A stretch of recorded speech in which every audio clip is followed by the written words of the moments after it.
Ya, bismillahirrahmanirrahim. Assalamualaikum warahmatullahi wabarakatuh, teman-teman. Hai, hari Minggu. Ngapain nih? Jangan terlena ya sama hari Minggu, karena besok kita udah mulai hari Senin nih, teman-teman. Harus tetap semangat, tetap produktivitas. Meskipun di hari Minggu istirahat boleh, tapi bermalas-malasan jangan ya. Oke, agenda kita hari ini, kita akan ngobrolin buku. Kita akan bedah buku karya Muhammad Syaihul Bashir LC. Jadi bukunya itu tentang Kun bil Qur'ani Najman, Masya Allah. Jadi beliau ini adalah seorang guru ya teman-teman ya, seorang guru yang memang waktu sehari-harinya itu sering banget ngajar tentang ilmu Al-Quran. Karena apa ya, Al-Quran itu kan bener-bener pedoman hidup kita ya. Kalau misalnya tidak kita pelajari, tidak kita amalkan, bisa-bisa bisa hilang arah gitu kan teman-teman. Karena dimana-mana tuh kalau kita mau melakukan sesuatu tuh kan harus sesuai sama petunjuk ya. Kalau nggak sesuai sama petunjuk itu bisa-bisa error teman-teman. Jangan ya. Oke deh, kita nanti langsung undang aja Ustadz Muhammad Syaihul Bashir LC buat ngobrolin bukunya tentang apa sih ini. Karena banyak banget testimoninya teman-teman, banyak banget testimoninya, terus juga bestseller di penerbit Kuanta. Wow, Masya Allah, seneng banget ya punya buku yang bisa dibaca banyak orang dan bisa bermanfaat ya Allah. Jadi senangnya nulis buku itu kalau misalnya buku itu bermanfaat sama orang, terus isi buku itu diamalkan sama orang, pahalanya itu tuh ke kita juga teman-teman. Jadi ngalir berlipat-lipat meskipun kita lagi tidur, tapi ada orang yang baca tulisan kita tuh ibadah itu terus ngalir gitu kan teman-teman ya. Masya Allah teman-teman yang lagi belajar nulis tetap semangat, harus itu ya, harus tertarget gitu biar tulisan selesai dan bisa dipublikasikan menjadi sebuah buku.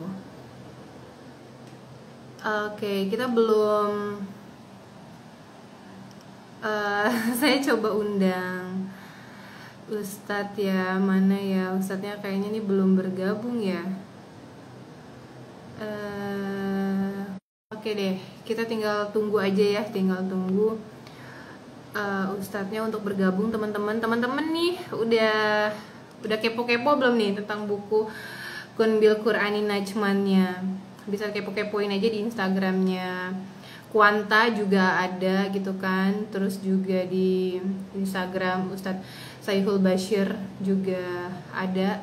Jadi bukunya itu kalau saya baca review-reviewnya itu Masya Allah banyak banget yang terbantu tentang kesalahan-kesalahan kita dalam membaca Al-Quran gitu ya. Tentang oke deh, mana nih Ustadznya belum kelihatan. Oke deh, teman-teman mungkin di sini ada yang ikutan nulis apa ya? Kita sekarang lagi ada kegiatan nulis Sweet 17 ya, buat teman-teman yang punya momen berharga di usia 17 tahun, mungkin dapat penghargaan atau punya momen-momen bersama keluarga gitu, bisa dituliskan, kemudian nanti sisanya akan dibukukan.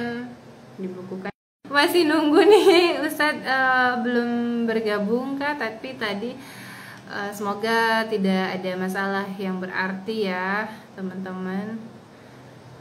Oke, gimana ya Ustadznya ya? Oke deh, belum ada nih. Oke.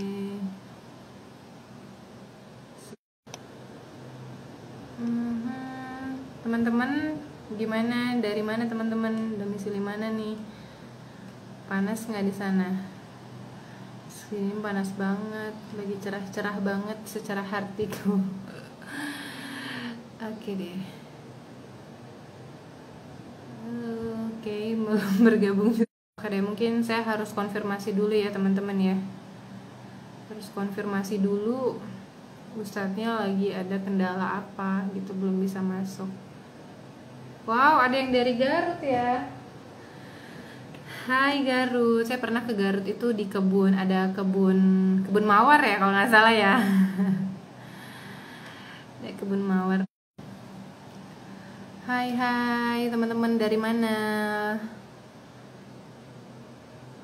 Oh tadi udah hadir ya di live pertama ya. Oke alhamdulillah Ustadznya udah ada nih. Alhamdulillah. Bismillahirrahmanirrahim. Semoga jaringannya lancar ya teman-teman ya.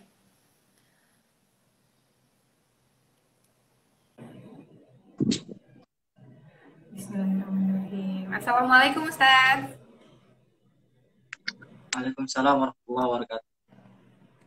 Teman-teman mohon konfirmasinya ya, apakah suara saya dan suara Ustaz terdengar jelas biar kita yakin nih suara kami beneran sampai sana nggak nih teman-teman ya. Oke nih aman ya, alhamdulillah. Terima kasih untuk konfirmasinya. Ustadz apa kabar nih? Alhamdulillah baik. Alhamdulillah. Padat banget jadwalnya ya, banyak banyak agendanya padat banget, masya Allah. Kebetulan aja. Kebetulan aja. Sekarang lagi di mana sih Ustaz? Lagi di Depok saya, tinggal memang di Depok. Oh, sekarang lagi di Depok. Oke deh. Oh ya, sebelum kita mulai mungkin saya mau sematkan komentar dulu ya, biar teman-teman nggak bertanya-tanya kita lagi ngapain siang hari ini. Kita lagi bedah buku karyanya Ustadz Saiful Bashir. Judul bukunya itu Bedah Buku Kunbil Qur'ani. Iya. Yes, oke deh. Ustadz, kita langsung aja ya, kita langsung aja ngobrolin bukunya. Biasanya itu seorang penulis mulai menulis buku dimulai dari kegelisahan nih. Kayak misalnya saya nulis buku OTW Halal, itu kegelisahannya karena orang beranggapan kalau misalnya nggak punya pacar, jodohnya jauh gitu. Padahal sebenarnya kita bisa menjemput jodoh kita ya memang bukan jalannya dengan pacaran gitu ya. Jadi itu kegelisahan saya mau ngasih tahu, mau sharing bahwa untuk kita menuju ke halal itu bisa dengan proses yang halal. Nah, kalau kegelisahan nih, kegelisahan Ustadz untuk nulis buku Kun Bil Qur'ani Najman ini apa sih? Ya, Bismillahirrahmanirrahim. Bismillah. Di antara motif penulisan buku saya ini ya, KBKN ini ataupun Bil Quran ini, betul seperti yang tadi disampaikan ya, dari kegelisahan, dari keresahan. Ada satu hal yang pengen coba kita ubah gitu ya, baik itu dalam tataran persepsi, dalam tataran pemahaman, ataupun dalam tindakan amal nyata, sehingga orang yang membaca buku ini itu bisa merubah perilakunya terhadap apa yang terhadap tema yang kita perbincangkan, atau merubah persepsinya, merubah pemikirannya terhadap tema yang sedang kita bawakan. Nah, kegelisahan dan keresahan saya itu melihat bahwa banyak orang yang ngafal Quran tapi kemudian udah futur gitu ya, udah loyo. Banyak orang yang sudah hafal Quran, sudah proses menghafal, tapi habis itu kemudian mundur teratur, nggak lanjut lagi. Atau banyak juga sekarang, apalagi zaman media sosial, zaman teknologi dan informasi buka serba cepat, banyak orang itu salah persepsi, salah mengungkapkan, salah dalam cara mengungkapkan kekaguman mereka pada Al-Quran itu. Jadi mereka ini sebenarnya kagum sama Al-Qurannya atau sama orang yang baca Qurannya gitu. Mereka itu amazed by Quran atau amazed by the reciter. Jadi mereka ini orang yang kagum, kita merasa menggunakan Al-Quran karena Al-Qurannya sendiri atau karena orang-orang yang bacanya. Meskipun kita sadar ya, kita nggak mungkin tahu kenal Al-Quran kalau kita nggak kenal siapa yang bacanya yang terlebih dahulu. Iya. Tapi lantas kita nggak berhenti di situ. Nah, itulah kemudian salah satu motivasi saya, salah satu keresahan ya. Jadi bentuk udah lama sih, terutama tentang pemahaman Al-Quran itu sendiri ya. Itu nanti yang jadi kuncinya. Gitu Kak. Pemahaman Al-Quran yang seperti apa Ustaz? Jadi pemahaman kayak gini misalnya, kalau kalau kita ditanya nih, apa sih sebenarnya definisi Al-Quran itu apa? Definisi Al-Quran itu apa? Biasanya rata-rata kita akan menjawab Al-Quran itu firman suci, Al-Quran itu kitabullah, Al-Quran itu az-zikr, Al-Quran itu asy-syifa, Al-Quran itu al-huda, Al-Quran Pedoman, itu biasanya pedoman hidup. perubahan hidup. Nah, itu udah keren banget tuh, jawaban kayak gitu tuh keren banget. Oh. Dulu kita itu jawabnya, mohon maaf gitu ya, nenek-nenek kita ya, yang waktu itu belum ada teknologi informasi kayak kita, belum canggih. Mereka justru heran kalau ada orang yang baca Al-Baqarah, ditanya, nah, kamu baca surah apa itu? Saya baca Al-Quran lah. Al-Quran bukannya surah Al-Muluk sama surat Yasin aja. Nah, sama Al-Waqiah atau sama Al-Fatihah lagi gitu ya. Dia nggak tahu kalau Al-Baqarah itu adalah Al-Quran juga. Nah, jadi pemahaman definisi yang utuh tentang Al-Quran itu apa gitu. Nah kan kita cenderung tahan lama sama sesuatu yang kita kenal. Kalau kita duduk lama-lama sama orang yang kita kenal, itu biasanya kita nggak nyaman. Nah begitu pula Al-Quran. Masya Kita Allah. berharap Al-Quran, ya lantas seperti apa kedekatan yang kita inginkan sama Al-Quran itu. Masya Allah. Jadi dari mindset kita dulu ya, mindset kita ke Al-Quran itu seperti apa? Apa memang hanya tulisan Arab? Apalagi kayak saya dulu saya sempat bertanya, kenapa Al-Quran itu bisa menenangkan jiwa? Karena kan dulu nggak ngerti banget ya Ustadz ya. Jadi saya cuma baca Arabnya aja, beneran nggak ngerti artinya. Jadi baca Arabnya aja sampai capek, terus bengong. Ketenangannya di mana gitu kan? Itu gimana Ustaz? Kan kebanyakan orang itu kan kalau baca Al-Quran, apalagi sekarang nih yang lagi tren itu cepet-cepetan hatam gitu kan. Wah, harus ditargetin ini satu hari misalnya 1 juz gitu kan. Tapi emang sampainya cuma di tenggorokan aja gitu kan. Capek mulutnya aja tapi tidak berdampak dalam dirinya. Itu gimana Ustaz? Ya, memang ada batasan ya, ada aturan, ada kaidah-kaidah bagaimana cara membaca Al-Quran dengan tempo dengan tempo pembacaannya, apakah pelan sekali, apakah sedang, apakah cepat ya. Dengan tempo apapun, selama kita untuk Allah Ta'ala, selama kita niatkan untuk Allah, itu 1 huruf itu dinilai 10 ganjaran. Meskipun kita nggak hafal, meskipun kita cuma dapat capeknya doang, dapat awasnya doang, dapat bibir-bibirnya doang, Tetap dapat pahala ngaji, ya. tetap dapat pahala, hanya memang berbeda kualitas bacaannya dengan yang sudah paham, dengan yang sudah hafal, dengan yang sudah makin bagus huruf dan hukum-hukum tajwidnya. Nah, lagi-lagi itu semua bermula pada keterkaitan kita, ikatan batin kita sama Quran itu kuat atau tidak. Orang-orang tua kita dahulu kan mana ngerti mereka apa namanya Al-Quran itu apa, tapi mereka ada banyak kisah dari mereka yang kemudian meninggal, wafat, lalu kuburannya terpaksa dibongkar, jasadnya itu masih bagus, ya, jasadnya masih bagus lah gitu ya. Padahal mereka nggak paham isi Al-Quran itu apa, karena ikatan batin mereka ke Al-Quran itu kuat. Gitu.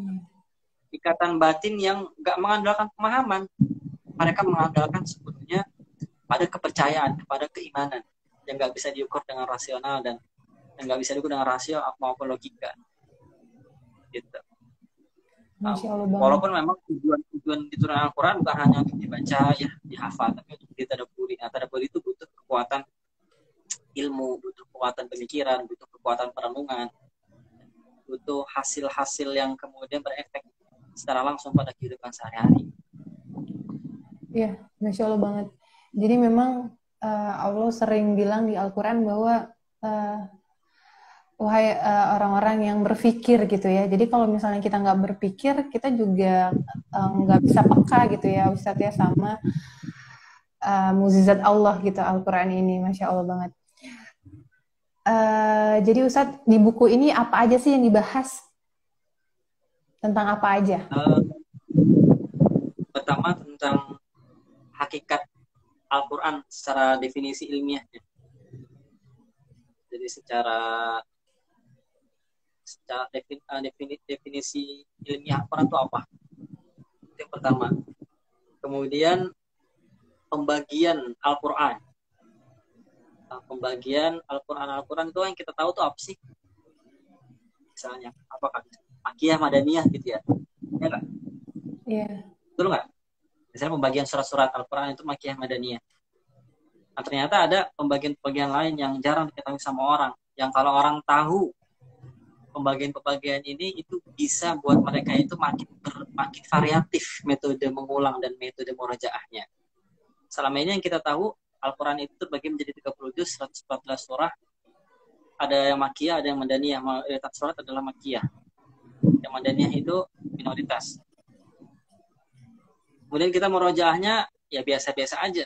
Pada level tertentu kita akan bosan, pada level tertentu kita akan futur gitu ya.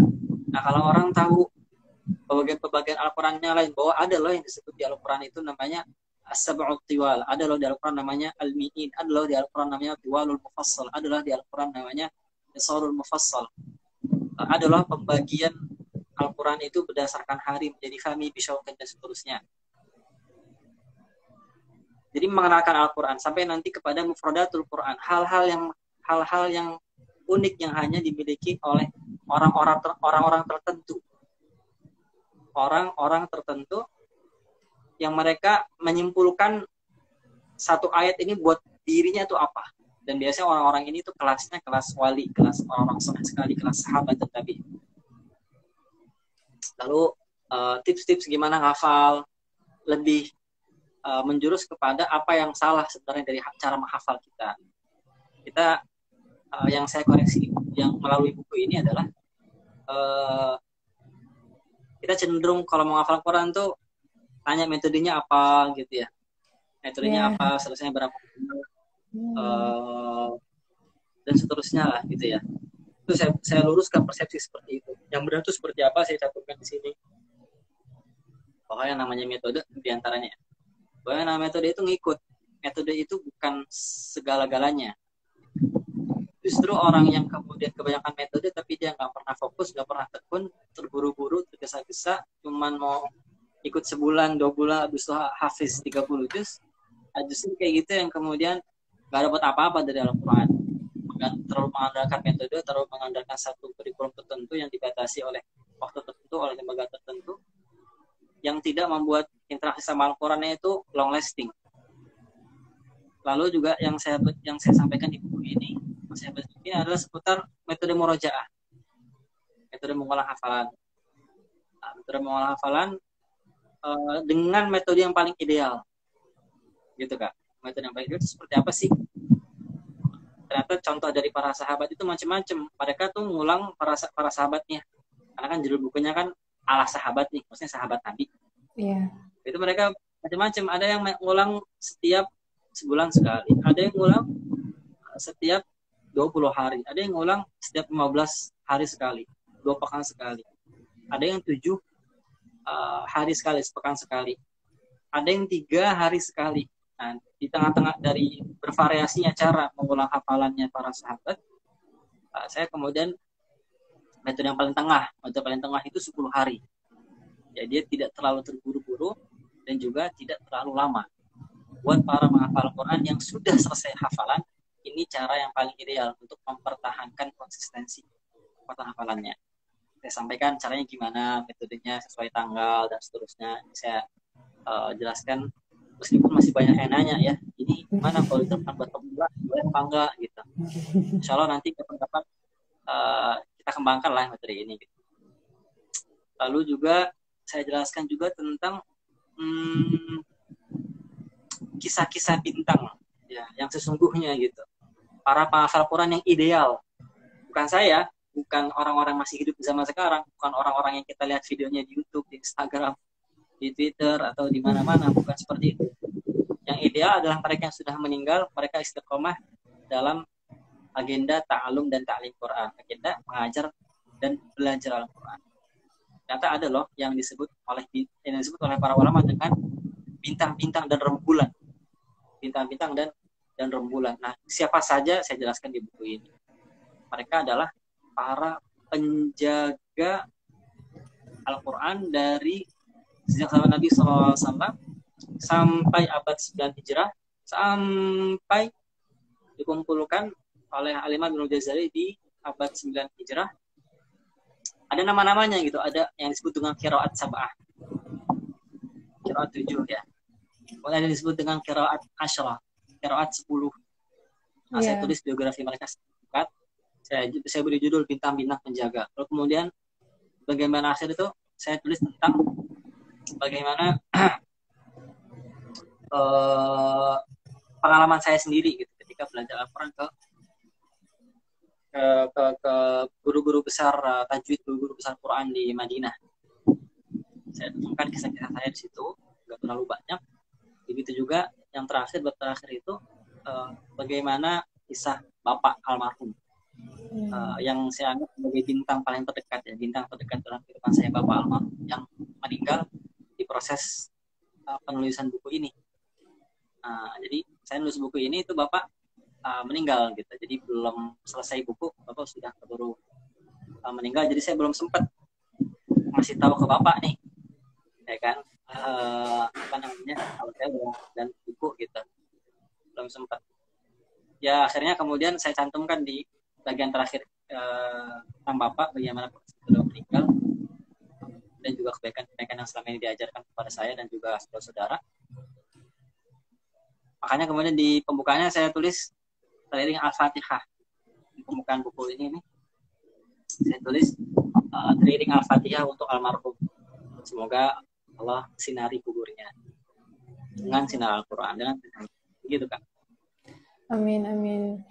Jadi beliau berpulang tahun lalu ya Ustadz ya, tapi Ustadz belum sempat kasih tahu gitu ya bahwa sekarang lagi proses nulis buku ini ya.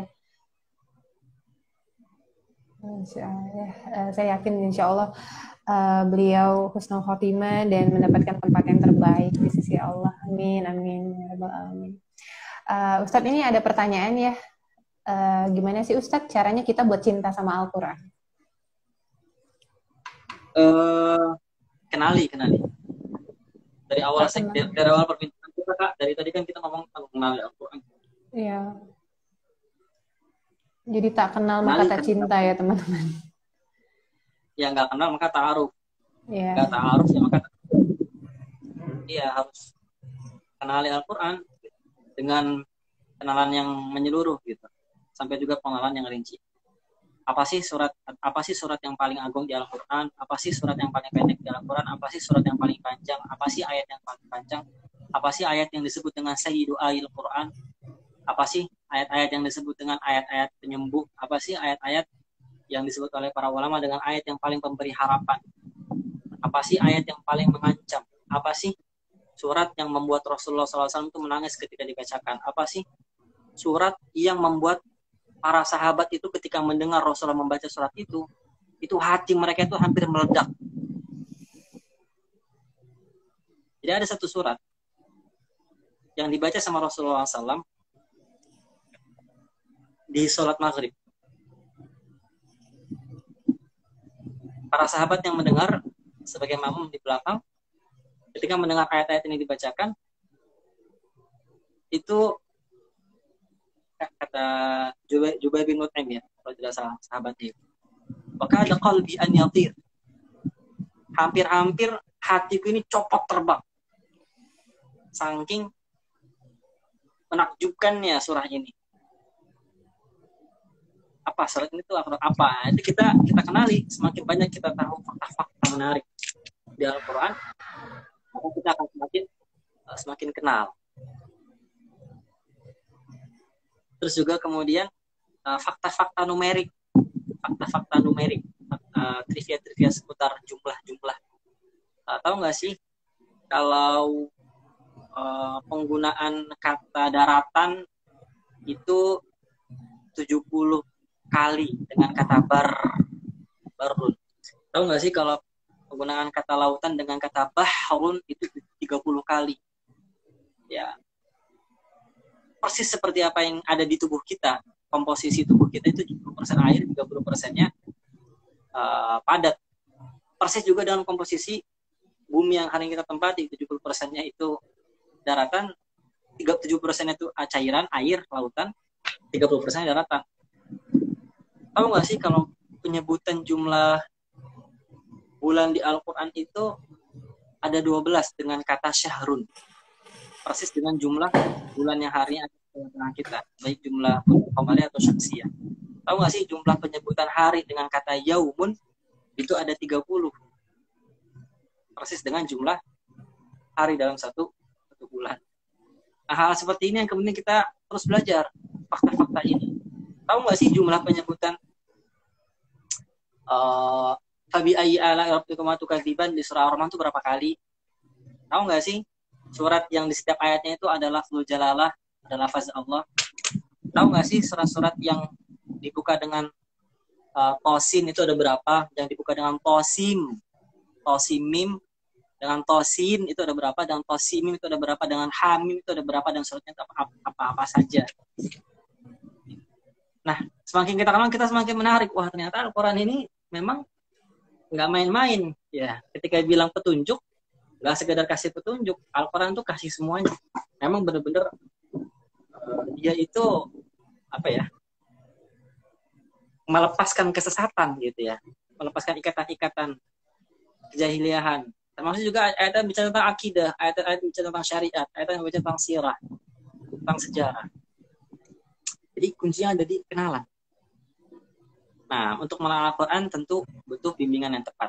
Nah, bimbingan yang tepat itu ada di bahasan ilmu namanya ilmu ulumul Quran.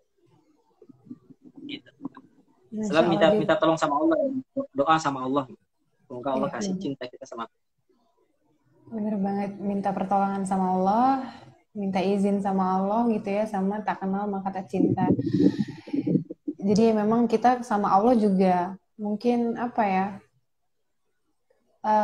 harus banyak kenal juga sama Allah biar kita bisa cinta, karena kan ada yang apa ya,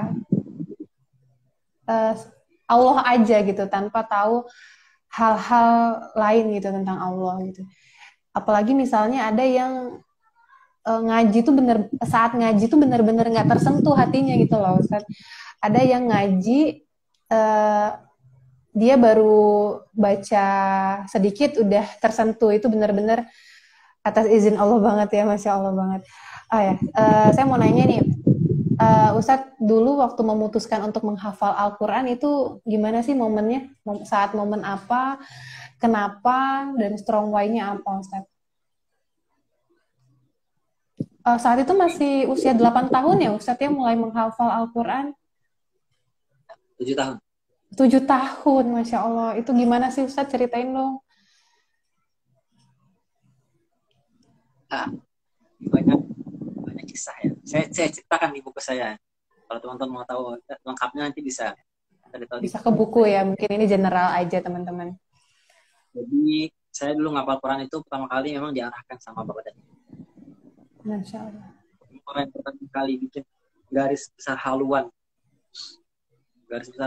bahwa saya harus ngapal Quran ya Bapak. Nama eksekusi di lapangan Ibu. Terus saya ke pesantren, oleh kasih dari pesantren. Waktu itu nggak ada motivasi yang aneh-aneh gitu. Yang penting nurut sama bapak sama ibu. Terus tumbuh sampai lulus SD, selesai khotamah. Kemudian juga lanjut SMP dan SMA ngafal Quran lagi. Jadi saya khatam itu 2 kali Kak. Khatam Al-Quran setoran itu 2 kali. Kemudian setoran sanad 1 kali, setoran sanad lagi terakhir 1 kali. Ya 4 kali khatam setoran hafalan itu 4 kali. Target saya sebanyak-banyaknya minimal 19 kali. Masya Allah. Khatam Al-Quran dalam arti menyetorkan hafalan 30 juz itu ya. Ya, memang tidak ada batas maksimalnya. Ya adanya batas minimal. Batas minimal itu membaca Al-Quran dengan semua qiraatnya itu minimal 19 tahun dan 1 tahun 1 kali. Baru orang disebut itu mungkin dalam ragam bacaannya ilmu qiraat yang saya singgung di buku itu. Terus ikut lomba-lomba melancarkan hafalan. Alhamdulillah nasibnya bagus, dikasih rezeki sama Allah di sana, dikasih kemuliaan sama Allah di sana. Sempat juga menang beberapa kali dan juga diundang haji, macam-macam lah ya. Alhamdulillah ya. Masya Allah.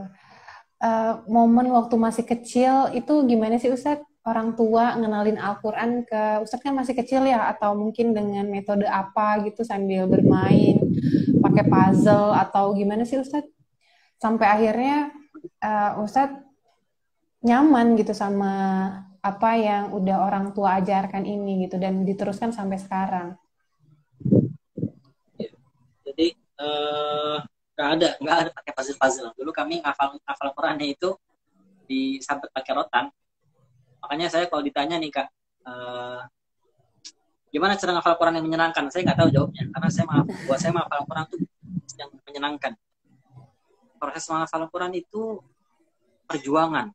Yang namanya perjuangan itu susah dikonotasikan dengan yang namanya menyenangkan. Perjuangan itu selalu ada pengorbanan. Pengorbanan itu butuh rasa sakit, butuh rasa sedih, ya, butuh tangisan, butuh tempaan. Semakin kita keras ditempa, semakin jadi cetakan. Jadi saya dulu menghafal Quran ya benar-benar dibacakan sama guru gitu ya, dibacakan sama guru. Dia dikenali pertama kali hurufnya itu sama ibu, huruf hijaiyah. Dengan cara yang normal, diulang setiap hari, nggak ada puzzle, nggak ada boneka-boneka hafiz nggak ada. Waktu itu belum ada. Mungkin kalau saya hidup di zaman sekarang mungkin seperti itu ya dikenalinnya ya. Yeah. Lalu kemudian kita di pesantren, kita lakiin dibacain surah-surah tertentu setiap hari sampai kemudian kita bisa baca sendiri. Lalu kemudian ngafal sendiri, kalau ada salah dibenerin, nggak boleh lanjut ngafal kalau masih ada salah dari 2-3 kali disuruh balik. Lama-lama tumbuh pas remaja itu, pas SMP SMA tumbuh, oh ternyata saya ngafal Quran ini ternyata ada manfaatnya buat orang tua. Oh bisa kasih syafaat, oh bisa jadi penerang di kuburan, oh bisa jadi peninggi derajat nanti di surga dan seterusnya. Terus tumbuh lama-lama motivasi itu berubah dari yang tadinya menghafal dan menghafal Quran itu tadi cuma sekedar kewajiban, sekarang jadi kebutuhan. Sehingga satu hari nggak murojaah itu kayak satu hari nggak nafas, kita sekarat gitu ya. Kita kayak kekurangan oksigen. Kalau kekurangan oksigen itu kan kita harus pakai itu apa namanya, oksigen cadangan Ventilator gitu ya, ventilator. Jadi kalau sekarang udah begitu kebutuhan. Seperti kita bernafas lah. Saya bernafas, saya nggak tahu apa hidup saya sehari murojaah itu nggak kegambar. Masya Allah. Dan Ustadz ini disupport sama lingkungan ya. Jadi saudara-saudara juga sama-sama berjuang untuk menghafal Al-Quran ya Ustadz ya. Ya betul. Alhamdulillah. Itu merupakan satu ujian sebenarnya sih. Yeah. Jadi jangan salah persepsi dulu Kak. Jadi jangan menyangka bahwa yang tumbuh di keluarga yang nggak hafal Quran berarti nggak bisa, lebih baik dari saya gitu. Nggak juga. Banyak juga kok yang tumbuh dari keluarga yang seperti saya gitu ya. Bapaknya aktivis, bahkan kemudian ustaz aktivis, saudara-saudaranya hafal Quran, paham agama, tapi dianya juga akhirnya nggak hafal Quran juga. Gitu. Banyak juga yang kemudian tumbuh dari lingkungan yang bapaknya nggak ada perhatian sama Quran, ya, paham Islamnya biasa-biasa aja, ikutnya juga. Ya, bahkan kemudian mohon maaf, ya tidak lulus SD, tidak lulus SMP, pendidikan yang rendah, tapi kemudian anaknya jadi sebagai seorang penghafal Al-Quran, jadi imam besar, sebuah masjid ternama, masjid besar, masjid nasional. Ada kisah-kisah semacam itu, lebih banyak bahkan, hanya kemudian kita belum tahu aja. Kalau kulihal yang namanya lingkungan itu dibentuk. Saya tulis di buku saya, Kak, di buku ini bahwa lingkungan itu tidak menemukan kita, kita yang menemukan lingkungan itu. Bukan kita yang dibentuk sama lingkungan, kita yang membentuk lingkungan itu agar dia membantu membawa kita kepada visi dan target yang kita inginkan. Masya Allah, benar banget. Alhamdulillah, memang sangat terbantu sekali. Bersyukur banget kalau teman-teman di sini yang mendengar, terutama itu sudah punya keluarga yang paham tentang pentingnya menghafal Quran. Itu satu nilai yang nggak bisa ditukar dengan dunia dan isinya. Masya Allah. Saya jadi merinding, jadi terharu. Memang ya kayak saya itu ya baru-baru ini menyadari hal itu, kemudian menikah, punya anak, dan pengen banget kan anak itu bisa kenal gitu kan, nggak seperti saya dulu gitu yang emang kenal Islam itu hanya sebatas puasa sama sholat aja. Nah jadi iya, hidayah itu benar-benar atas izin Allah ya, tidak ada yang ngejamin kita lahir di keluarga seperti apa, dan misalnya bukan yang apa sih namanya,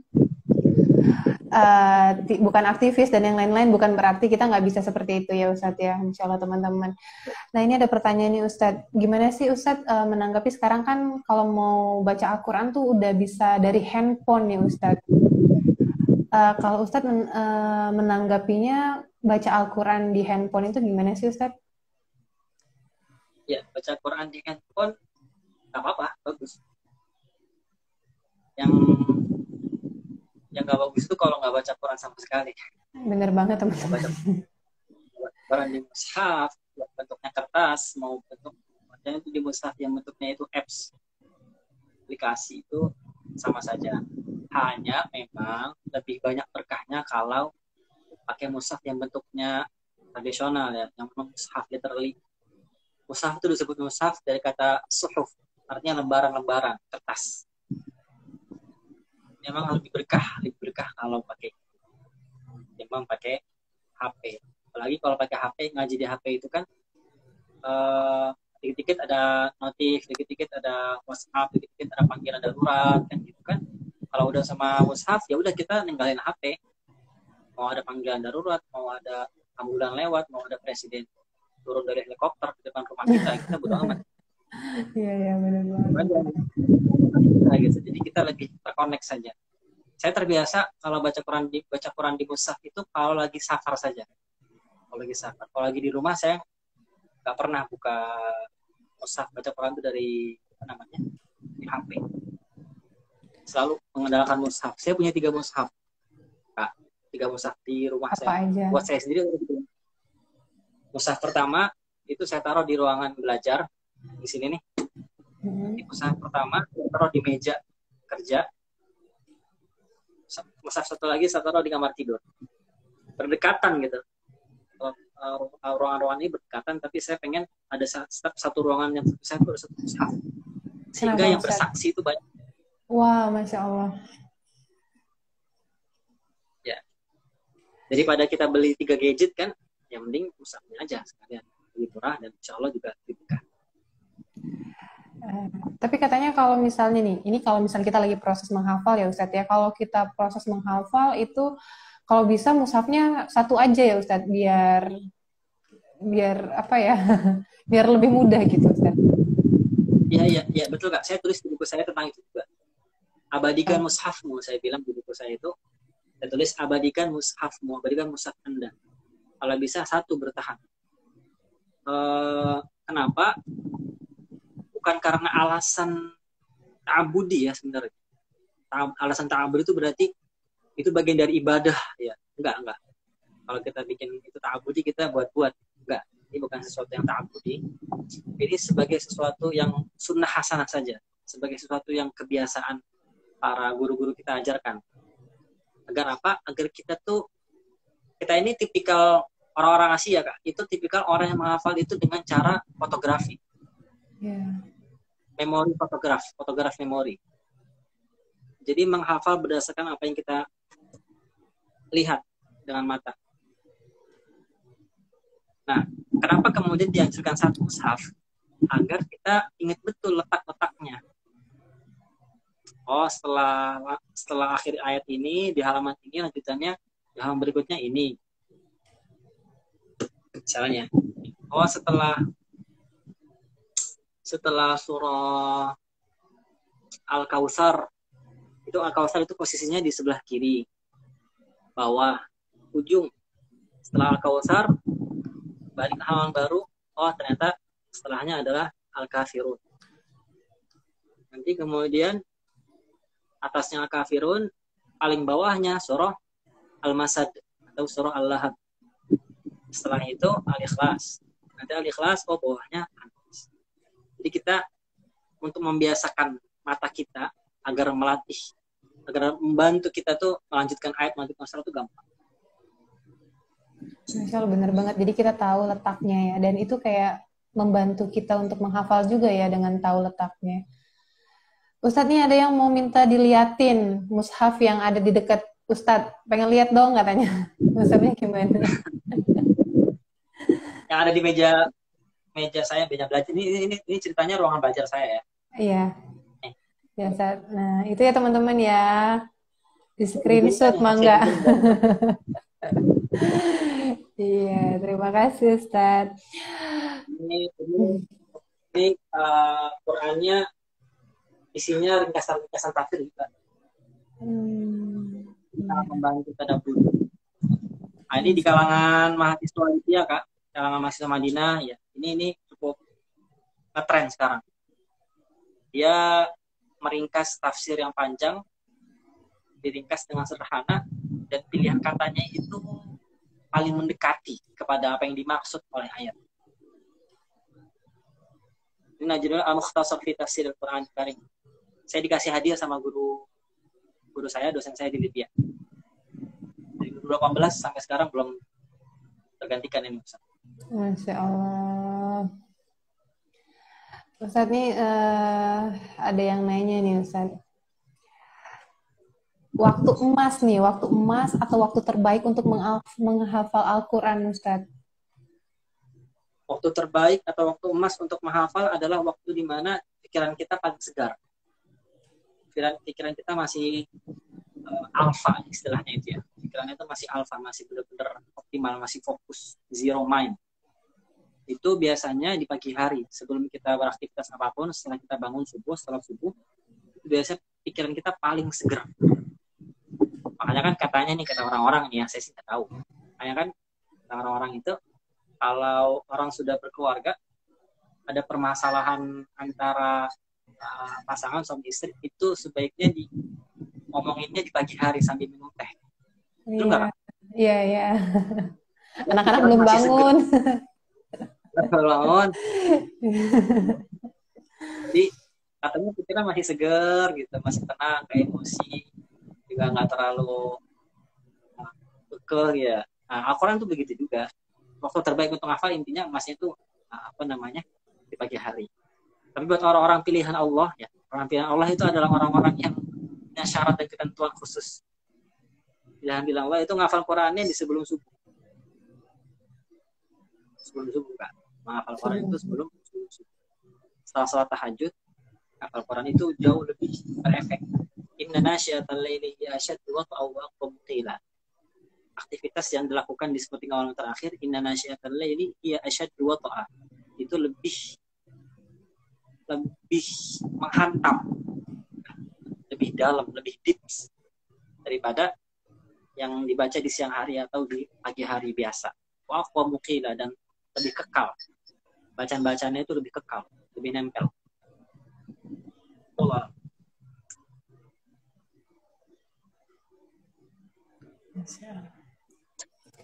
Ya, jadi pagi hari lah ya teman-teman ya. Kalau memang bisa itu sebelum sholat subuh sampai ibadah-ibadah yang lainnya. Kemudian nih Ustadz ada yang nanya, istiqomah Ustadz, gimana sih kita biar bisa istiqomah untuk bisa menghafal Al-Quran gitu, biar selesai sampai 30 juz. Ya, istiqomah itu pekerjaan hati yang membutuhkan kekuatan di luar hati. Mengandalkan hati kita sendiri itu mustahil istiqomah. kemudian butuh seperangkat kekuatan yang nggak main-main. Nah, di antara seperangkat kekuatan itu adalah saya tulis di buku saya ini, adanya guru yang menguatkan, adanya teman yang mengingatkan, adanya kesadaran bahwa Al-Quran ini itu milik Allah, bukan milik kita. Jadi kita nggak pernah berhenti untuk berdoa. Secepat apapun kita menghafal, sepinter apapun kita menghafal, tetap kita mesti berdoa. Banyak loh orang yang hafal Qurannya cepat, selesainya cepat, 30 juz. Cepat banget, karena memang pinter. Tapi habis itu udah. Khatam 30 juz, nggak pernah balik lagi, nggak pernah ngulang lagi hafalan. Nggak sibuk lagi dengan Al-Quran, udah sibuk dengan dunia. Sibuk dengan gelar, saya lihat punya gelar Al-Hafiz, sertifikat Al-Hafiz. Itu tanda bahwa Al-Quran memang nggak mau dipegang lama-lama sama dia. Itu tandanya memang Al-Quran itu nggak cocok, nggak boleh dihafal sama orang ini.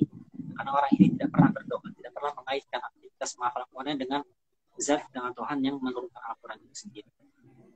Jadi kembali kuncinya pada guru, kepada teman, dan doa. Masya Allah, jadi ada 3 ya teman-teman ya. Kita harus punya guru ya, jangan sendirian gitu, jangan otodidak. Karena kalau guru itu bisa meluruskan, bisa memperbaiki apa yang salah gitu ya. Terus juga teman yang bisa ngingetin kita. Kemudian tentang kesadaran kita untuk menghafal Al-Quran itu seperti apa gitu teman-teman. Mau lengkapnya tuh harus banget baca ya, harus banget baca buku karya Ustadz gitu ya teman-teman ya. Bisa dibeli di mana Ustadz? Klik link di bio Ustadz ya? Iya, di Gramedia masih banyak, Gramedia offline ya. Jadi kalau teman-teman di daerahnya sudah ada Gramedia, sudah boleh buka. Kayaknya sudah boleh buka di mana-mana sekarang ya. PKM udah ada. Kayaknya sudah level 3, Jakarta juga. Masih level 4. Nah, itu silahkan nanti datang ke Gramedia terdekat, itu masih banyak di sana. Tanya aja kalau mau nemu ke penjaganya, Kak, tolong cariin dong buku lain aja, nanti biasanya penjaganya akan balik nanya, buku apaan itu? Indonesia. Nanti dia akan cari ke komputer, kemudian cari dengan judulnya. Itu kalau mau pahalanya banyak, effortnya banyak. Kalau mau beli buku saya tapi pahalanya biasa-biasa aja, silahkan tinggal klik link Shopee aja. Ada banyak di mana-mana. Langsung nyampe ke rumah. Ustadz punya bayangan nggak sih dulu apa sih untuk punya buku gitu dulu? Punya. Memang saya dari kecil itu diajak sama bapak almarhum untuk rekreasi bertamasya itu kalau di akhir pekan ya ke buku Gramedia, Agung atau Gramedia book fair ya kalau tahunan. Saya memang kemudian tumbuh di keluarga yang cinta ilmu ya. Meskipun kita nggak orang-orang pintar banget, biasa-biasa aja. Saya juga orangnya pintar banget, biasa-biasa aja. Tapi kemudian saya cinta sama yang namanya ilmu. Saya suka sekali, kagum sekali sama orang-orang yang pintar gitu ya. Maka saya punya mimpi memang sejak dahulu untuk bisa menulis buku. Kemudian akhirnya ya Alhamdulillah ya Ustadz ya. Kemudian akhirnya untuk memutuskan nulis buku ini tuh apa sih Ustadz? Udah yakin nih saya mau nulis buku gitu.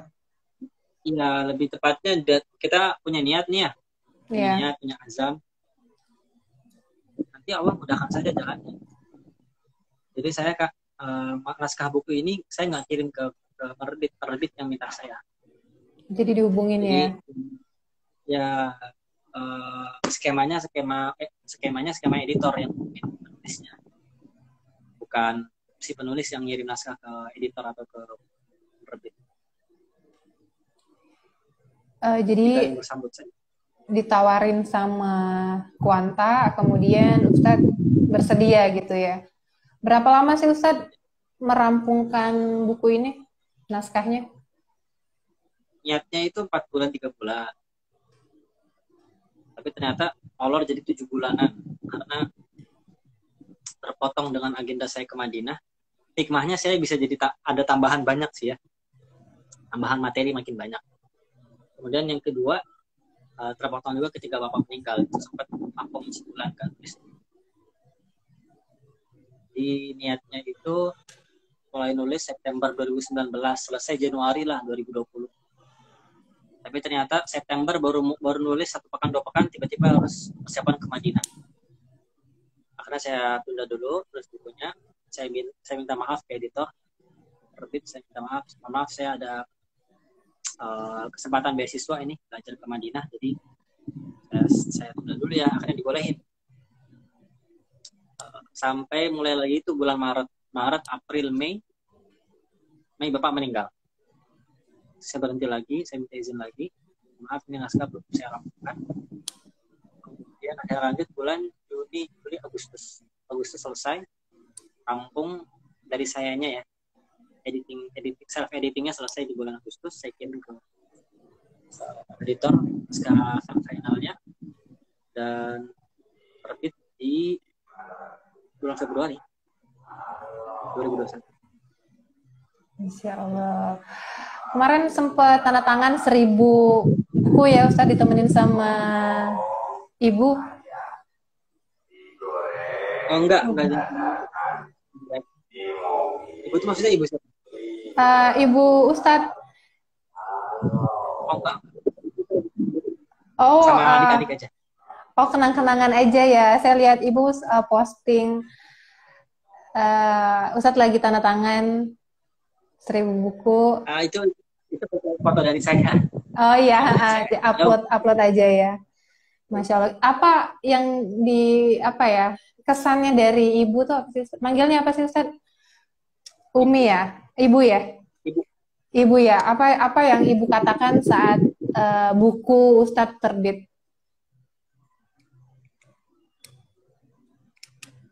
Kaget ya. Oh, sebelumnya nggak dikasih tahu ya? Waktu lagi nulis. Saya cenderung tipikal orang yang kalau ada satu hal yang saya seriusin itu saya nggak kasih tahu bahkan ke orang terdekat. Kasih hasilnya. Ista'inu ala qada'i hawaijikum bil kitman, kata para ulama. Mintalah pertolongan ketika kamu lagi punya hajat besar, punya proyek besar. Kamu coba jangan kasih tahu siapa-siapa terlebih dahulu. Sampai mau rampung baru kamu kasih bocoran. Jadi ibu nggak tahu saya nulis itu sampai saya nulis tentang Bapak. Itu kan Bapak terakhir tuh, chapter terakhir. Baru karena saya datang ke ibu, saya lagi nulis nih, saya lagi nulis. Apaan? Buku. Terus gimana gitu kan? Akhirnya saya kasih tahu, ya lagi bahan nih, cerita-cerita tentang Bapak itu gimana sih, awal pertama kali ketemu sama Bapak itu seperti apa? Kesannya itu apa sama Bapak? Saya pengen nulis. Jadi ada sempat hal-hal yang dikoreksi sama ibu ya. Tentang naskah yang berkaitan sama Bapak almarhum. Itu terbit, ya bahagia banget sih ibu ya. Saya juga nggak nyangka. Ternyata memang buat beliau spesial. Saya sendiri nggak pernah nyangka Kak, buku ini apa ya? Saya juga senang banget gitu. Saya kan bukan orang yang berangkat dari jurusan sastra kayak. Bukan sastra, nggak jurnalistik juga, bakat juga enggak. Ya. Saya belajar nulis itu ya zaman kuliah aja, secara serius ya, gimana sih agar tulisan itu mengalir. Kan inti dari menulis itu kan mengalir ya. Yeah. Jadi orang itu yang bacanya itu tiba-tiba udah sampai di ujung bab aja, tiba-tiba udah sampai. Selebihnya saya nggak pernah mempelajari cara menulis itu sebagai satu ilmu yang diduduki di perkuliahan gitu kan. Alhamdulillah. Saya bilang ke editor, Pak, saya ini jadi terbit aja udah senang banget lah, apalagi di pandemi kan. Nggak ada target-target, harus kejual banyak lah gitu. Makanya kemudian kalau dilihat itu buku saya nggak ada layout yang ciamik-ciamik itu nggak ada. Cuman di covernya aja khusus dari foto saya kirim ke editor, tolong bikin covernya kayak ini ya. Layout di dalam bukunya sendiri nggak ada yang aneh-aneh. Jadi tulisan-tulisan huruf saja biasa dari awal sampai akhir. Makanya teman-teman yang cenderung belum terlalu suka atau gemar atau terbiasa membaca mungkin agak bosan. Karena isinya semua tulisan, nggak ada layout gambar-gambar apa, desain-desain yang unik gitu ya, yang menarik. Yang memilih judul Ustadz sendiri ya yang bikin judulnya. Saya. Itu dapat judulnya gimana Ustadz? Emang dari awal pengen judul itu atau proses nulis atau justru naskah selesai baru dapat judulnya? Enggak. Judulnya itu ya betul-betul. Judulnya itu naskah baru selesai, saya baru bikin judul.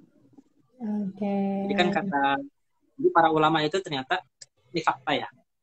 Fakta mungkin orang jarang tahu. Para ulama itu kalau bikin kitab itu mereka nulis dulu bab-babnya sampai selesai baru nanti tulis muqaddimah pengantar. Baru tulis judul. Jadi saya ikutin kebiasaan itu. Pengantar tuh nggak saya tulis di awal, Kak. Daftar isi juga nggak saya tulis di awal. Saya bikin outline-nya sederhana aja. Karena ini juga bukan buku fiksi ya.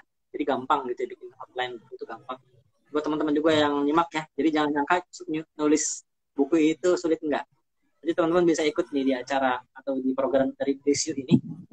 Nanti teman-teman akan tahu bahwa nulis itu gampang. Yang penting ngetik aja dulu, mulai aja dulu. Iya benar banget, mulai dulu ya. Mulai sendiri, ilmu itu sendiri. Hanya memang harus dilatih. Nah, minimal misalnya sehari dalam waktu 2 bulan kita membiasakan nulis 200 karakter paling minimal ya. Nanti akan ngalir gitu, pikiran kita akan ngalir. Kosakata kita nanti juga akan berkembang, akan muncul pengayaan-pengayaan analogi, pengayaan-pengayaan bagaimana menggunakan tanda baca, tanda kapital huruf dan seterusnya, penggalan huruf ya dan seterusnya itu. Jadi muncul judul itu di menjelang akhir, saya konsultasi ke beberapa mentor yang saya anggap ke beberapa penulis yang saya anggap mentor, teman-teman dekat saya yang satu rating lah gitu ya. Nggak ke penulis-penulis besar, saya tahu juga, tahu diri lah, saya bukan penulis, tiba-tiba ngomongin penulis-penulis besar kan. Akhirnya saya minta pendapat ke teman-teman terdekat yang memang dia penulis-penulis. Saya tanya, ini kira-kira bagus ya kalau judulnya seperti ini? Sebagian ada yang bilang begini, oh jangan tulis yang bahasa Arab, orang asal nggak ngerti apaan gitu kan. Jangan dengan tulisan judul bahasa Arab, apalagi dilatinkan gitu kan. Bahasa Arab yang dilatinkan. Tapi saya kekeh enggak. Saya maunya judul bahasa Arabnya ini baru nanti subjudulnya yang bisa diubah. Jadi yang bahasa Arab ini adalah moto kan. Moto yang ditanamkan kepada saya ketika saya nyantri di pesantren Darul Quran Mulia. Di Sepuluh. Nah, jadi sama kiai kami, guru kami yang Ustaz Kiai Haji Abdul Hasib Hasan LC. Semoga Allah menjaga beliau. Beliau itu semua tentang ke kita, kalian itu serah mau jadi apa aja. Mau jadi orang terkenal, mau jadi orang kaya, mau jadi penulis, mau jadi politisi, mau jadi pengusaha, mau jadi presiden, mau jadi menteri, terserah. Kalian mesti bermanfaat dengan itu semua. Tapi sebelum itu kalian mesti jadi seseorang yang dekat dulu sama Quran. Makanya kemudian ada dua phrase. Yang pertama kun bil Qur'ani najman, yang kedua kun najman bil Qur'an. Kun bil Qur'ani najman artinya jadilah dengan Al-Quran itu kamu seorang bintang. Adapun phrase yang kedua kun najman bil Qur'an artinya jadilah kamu bintang dengan Al-Quran. Jangan sampai kebalik, kita pakai phrase yang pertama. Nah, kemudian saya ambil pesan ini ya, persis motonya ini dari beliau, saya nggak bikin sendiri, memang dari guru kami, terus kami, dan alhamdulillah dapat sambutan yang walau alam sih, saya nggak tahu gimana, baru setahun kan. Iya, insya Allah ya, tapi ya alhamdulillah insya Allah buku-buku ini bisa bermanfaat buat bagi banyak orang ya teman-teman ya, membantu kita untuk lebih dekat sama Al-Quran. Nah, untuk sebenarnya ini banyak banget pertanyaan yang masuk ya Ustadz ya di kolom pertanyaan, tapi saya tidak bisa sampaikan semua. Kita juga ternyata udah 1 jam ya, hampir 1 jam kita ngobrol kayak gini. Untuk ini mungkin pertanyaan terakhir saya Ustadz, harapannya atau pesan buat teman-teman yang sedang berjuang untuk menghafal Al-Quran, atau harapan untuk teman-teman yang baca buku Ustadz itu apa? Ya, harapan saya ya, harapan saya nggak pernah lebih tinggi daripada doa saya. Karena saya tahu kalau kita berharap itu pasti kecewa. Tapi kalau kita berdoa kita nggak akan pernah kecewa. Maka saya harapannya nggak tinggi-tinggi lah buat teman-teman yang baca buku saya. Saya nggak berharap teman-teman ngajak saudara, se-RT, se-RW, sekampung, selurah untuk beli buku saya, enggak. Saya hanya berharap bahwa teman-teman yang sudah beli buku saya bisa menyelesaikan bacaannya, kemudian mempraktekkan apa yang dia mampu. Nggak mesti semuanya. Nggak mesti semuanya. Ya. Lalu kemudian harapan saya, orang-orang yang baca buku saya, ini, mendoakan Bapak dan Ibu saya. Itu aja.